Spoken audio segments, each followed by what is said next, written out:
want us all to start by imagining being in a place where you can never quite get clean. Everything you do, everything you touch sort of leaves a little bit of dirt, a little bit of grime. Even the water you're using doesn't quite get it off. It's a very uncomfortable feeling. Now consider that there's a place that we go to every day that sort of has this same dynamic. Now, we don't notice it as easily because the dirt and the grime is not physical. It's rather information pollution, knowledge pollution, what, as a philosopher, I would call epistemic pollution. Now, that's a big fancy phrase, but I'm sure you've all experienced it, and you all know exactly what it is.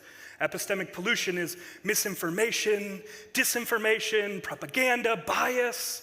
It's false advertising. It's sort of anything whose accuracy or truth is just a little bit dubious in nature.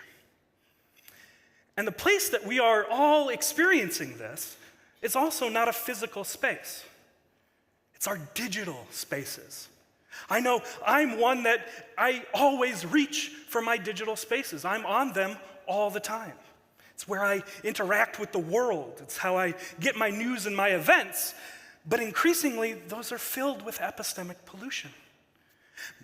And it's only going to get worse. Meta is now not fact-checking anything that's posted on the website. And the very technology that we might think would help us clean our hands, something like a search engine to try and figure out what the truth is, well, research is showing that those are just as filled with epistemic pollution as anything else. That it can actually increase our exposure to it. And just like with contaminated water or rotten food, if our information diet is contaminated and corrupted with this epistemic pollution, it can have pretty bad effects. Our epistemic health, what we believe to be true about the world, guides our actions. And so if it's polluted, our actions can often be harmful to ourselves and to others. This is how radicalization and extremism tend to happen in online spaces. Hello, my name is Eric David Berg. I'm a philosopher that studies propaganda, extremism, and technology.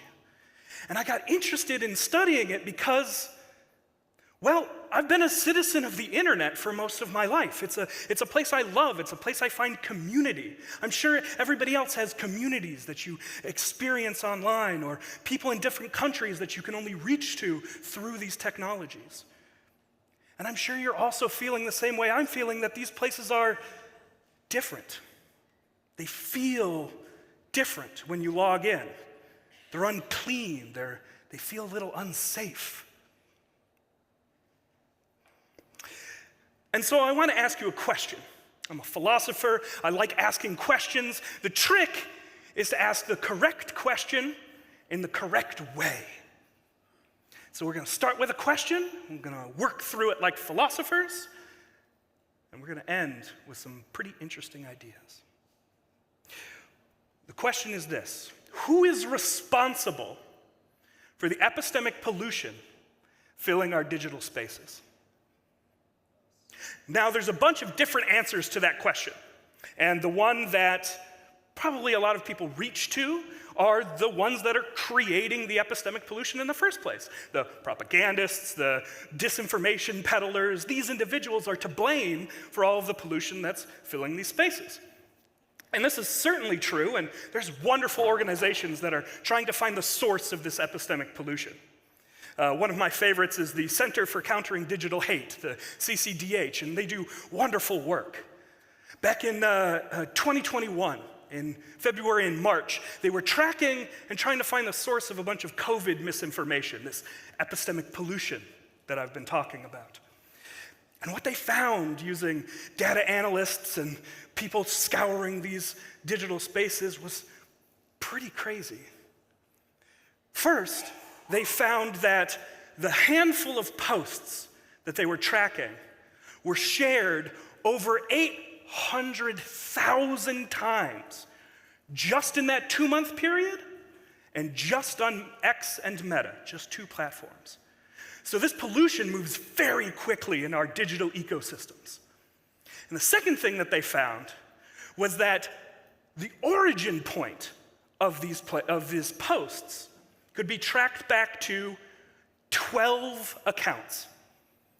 They called the disinformation dozen.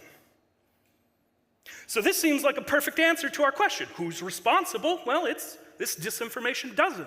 And what do we do when we find a source of pollution? Well, if we don't want that pollution to spread, we get rid of the source. And that's just what the CCDH and these other groups recommend, that these accounts that are spreading it get banned. But that's not what happens. These 12 accounts, this disinformation dozen, well, they're still on these platforms, largely still able to do the same things that they were doing back in March and February of 2021. So I want us to consider a different answer to this question, a different way of understanding responsibility. Now, to do this, I want to do another thought experiment like we started off with. Trust me, this one's a lot more fun than envisioning being unclean. No, this time I want you to consider being on a vacation with your family. It's a wonderful vacation, and you're walking through your hotel lobby, and you notice that there's a spill. Who's responsible for that spill? Now, we could use the same kind of answer that we did for who is responsible for this epistemic pollution and say, well, the person that spilled whatever it was, well, they're responsible for it. But you will probably feel that there's sort of another question lurking in the background, right? It's not just who's responsible for spilling it, but who's responsible for cleaning up that mess once it's spilled. If we take this understanding back to the disinformation dozen, then it seems like there is an argument to be made that the social media platforms themselves have a responsibility to clean up the mess that the disinformation dozen are making so that their digital hotel lobbies that we all frequent as customers remain clean. The problem is that this isn't how we've interpreted this kind of responsibility up to this point, right? You've probably heard, seen an article or heard on a podcast this thing called Section 230, right? It's a very important part of the internet legal system, and it was part of the Communications Decency Act of 1996. What it did was extend legal Good Samaritan protections to companies that were investing in the physical infrastructure that we needed to get the modern internet off the ground, right? Basically, they were protected from legal liability of what was being carried over those physical lines so that they could keep investing in what we needed for the internet. The issue is that these same kind of Good Samaritan protections that Section 230 and other laws extended to the physical infrastructure is now being applied to social media companies that didn't even exist in 1996 when we were considering these questions in the first place. And what this is doing is creating what I want to call a responsibility gap when it comes to the epistemic pollution in our digital spaces. On the one hand, we have those that are to blame, that are responsible for what they put into the digital spaces. But these are largely propagandists, bad actors, disinformation artists. They want the pollution to be spread, so they're not going to clean it up. And on the other hand, we have the social media companies that, just like the hotel lobby, are in a unique position to keep clean these digital spaces.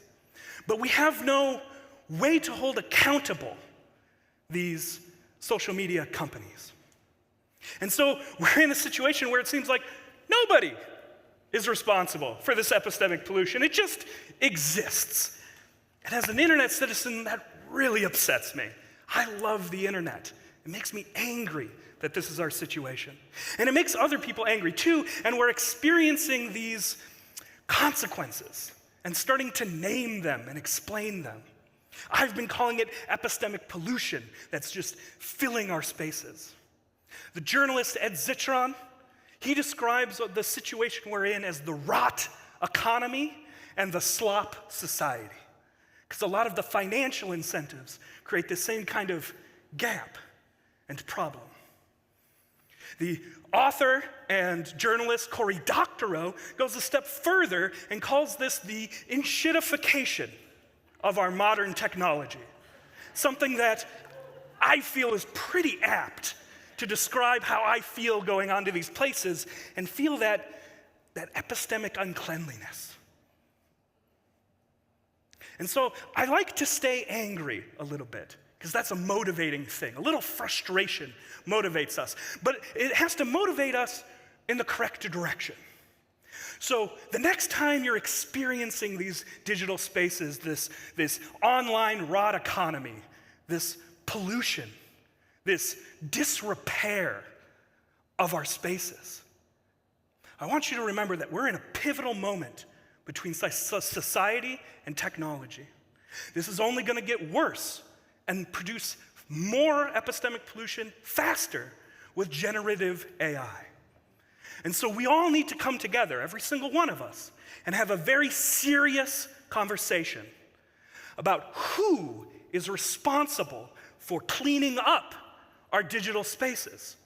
Because if we don't, no one will be responsible. Thank you.